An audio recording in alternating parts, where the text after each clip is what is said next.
berlangsung sampai dengan saat ini.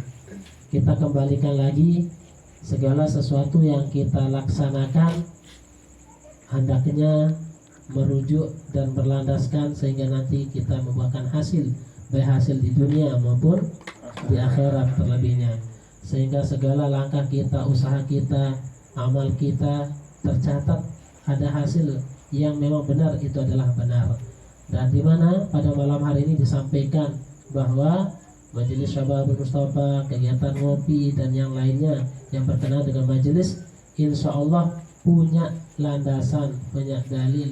Di antaranya dalam surat Al-Mujadalah ayat 11, ya ayyuhalladzina amanu idza qila lakum fafsahu fil majalis wa idza qila suzu fansuzu yarfa'illahu alladzina amanu minkum walladzina utul ilma darajat wallahu bima ta'maluna khabir.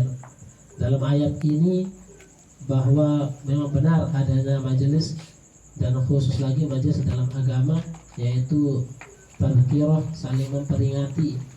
Dan berikutnya juga Allah berjanji untuk mengangkat, meninggikan derajat orang yang beriman di antara kalian dan orang yang diberi ilmu. Iman, ilmu, konsekuensinya adalah amal. Berikutnya adalah dakwah. Itulah pilar-pilar yang ada dalam majelis, termasuk dalam ngopi. Sekali lagi, iman, ilmu, amal. Berikutnya adalah dakwah. Itu tidak bisa lepas. Apakah dakwah oleh orang-orang tertentu? Bukan.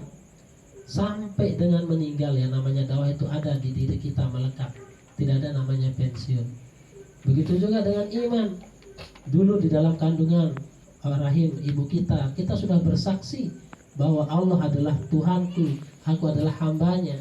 Nah, bagaimana kesaksian kita ini kita keluar ke alam syahadah, kita menangis, kita bayi, kita remaja, kita dewasa, kita orang tua, kita jaga kesaksian kita yang dalam perut itu sampai dengan meninggal. Jangan sampai kita lupa kesaksian kita. Sehingga mengapa ada sholat yang 5 waktu paling tidak, tapi jangan diabaikan ya sholat-sholat sunnah. Selama kita masih mampu, tolong adik-adik, saudara-saudara, apa yang kita dengar namanya sholat hajat, sholat duha, sholat tahajud, dicoba. Jangan sampai seumur hidup tidak pernah kita coba, walaupun 1 kali. Kecuali kalau sholat tasbih, kalau memang tidak pernah sama sekali, mana-mana sekali dalam umur hidup. Tapi kalau yang lain, sholat rawatib, ba'diyah, qabliyah, dicoba. Ya dikenal lah, dirasakan. Jangan sampai hanya dengar namanya saja. Apalagi tidak tahu namanya, itu gunanya kita dalam majelis. Jadi iman itu gunanya kita sholat sebagai benteng. As-sholatu imaduddin, pilar daripada agama, supaya jangan lupa kesaksian kita di dalam perut dulu sampai kita meninggal. Begitu juga adanya majelis, perkumpulan seperti ini untuk mengingatkan juga, ingat kesaksian kita dulu dalam perut, jangan dilupakan. Ingat bahwa kita dulu beriman, jangan sampai lengah. Memang benar, al-imanu yazidu wa yanqusu.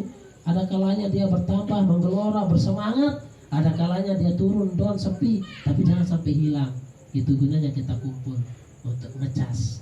Yang kuat, tolong transfer semangat imannya, semangat belajarnya, semangat hadir majelisnya kepada teman-teman. Dan gimana cara mengecasnya? Ya aja, saling ingatkan. Yang lemah pun merapat, supaya jangan keterusan drop. HP mati sekali. Jangan sampai sulit, nanti susah untuk menghidupkan kembali. Yang kuat, tolong jangan sendiri, peduli sama sesama. Yang lemah merapat, supaya sama-sama jadinya kekuatannya. Ini dalam majelis ini dia saling transfer ya.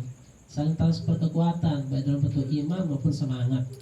Nah, terlebih lagi nanti dalam bentuk ilmu. Nah, ketika sudah di dalam perjalanan hidup ini, tugas kita adalah untuk menjaga kesaksian itu nanti, supaya di akhir hayat kita pun tetap seperti awal di kandungan kita, bahwa amantu billah anta rabbi wa ana abduka, saya adalah hambamu, engkau adalah Tuhanku. Sampai lepas ruh itu, dia tetap menjaga keimanan itu. Itu gunanya kita sholat, kita saling menasihati, hadir dalam majelis untuk tetap menjaga. Kalaupun ada sedikit menyimpang, Ya itu sudah dimaklumi. Apa dia bilang? Fa'alhamaha fujuraha wa taqwaha. Dan kami berikan potensi kepada manusia itu potensi taat dan potensi maksiat. Ya memang ada waktunya kita maksiat, ada waktunya kita taat. Bukan berarti pelan-pelan. Memang sudah alam sunnatullah yang itu. Al-Quran sendiri yang menyatakan fa'alhamaha, kami berikan fujuraha wa taqwaha. Ada potensinya dia taat, ada potensinya dia maksiat, ada potensinya dia baik, ada potensinya dia buruk.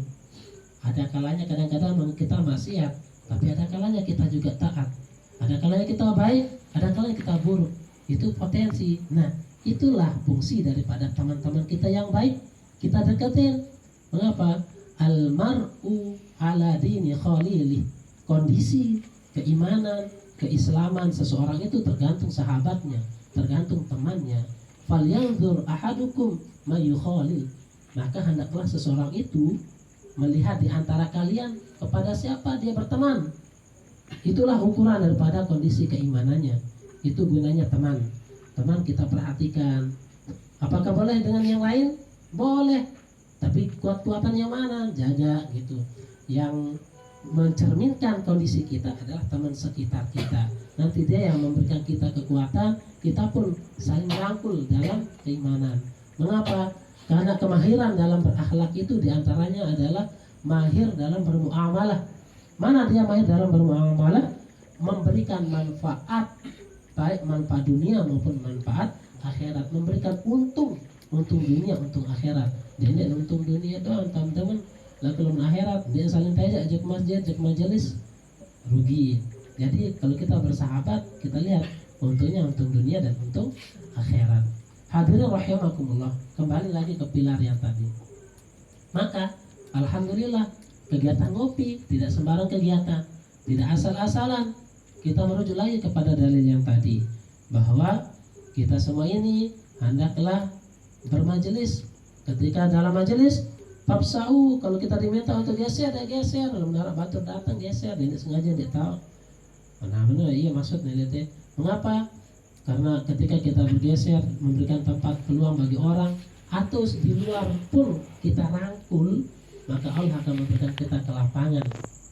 Apalagi kita sampai kita disuruh untuk berdiri untuk memberi orang itu duduk pada majelis itu, maka Allah pun akan memberikan kita kelapangan. Ingat, ketika kita menyisihkan diri kita, waktu kita, pikiran kita, apalagi mal kita, harta benda kita untuk agama, maka Allah tidak akan diam. Dia juga akan menghargai itu semua dengan meninggikan derajat kita, memudahkan hidup kita, meringankan beban kita, belajar kita jadi lancar, usaha kita jadi lancar. Itu namanya tijarah. Dalam Al-Quran, siapa yang mau berniaga, Allah menantang. Mana maksudnya berniaga di sana? Artinya mau berkorban, mau berbuat untuk agama. Alhamdulillah malam hari ini juga termasuk adalah berbuat untuk agama. Tidak harus kita tunggu S3 baru berbuat. Tidak harus tunggu orang cerdas, pintar baru berbuat. Kita punya potensi masing-masing, kita akan bertanggung jawab masing-masing besok di akhirat. Dari sekarang berbuat dengan yang teman terdekat. Hal-hal yang kecil, jangan tunggu mau besar dulu, tidak akan besar-besar juga. Jadi apapun pendidikan kita, apapun profesi kita, dakwah itu melekat pada diri kita. Karena sejatinya kita cari untung untuk diri kita besok di akhirat. Kalaupun dia mengajak banyak teman, banyak pengikut, bukan dia untuk dirinya. Nah, yang ikut pun untuk dirinya, karena besok masing-masing. Oleh karena itu, hadirin rahimakumullah,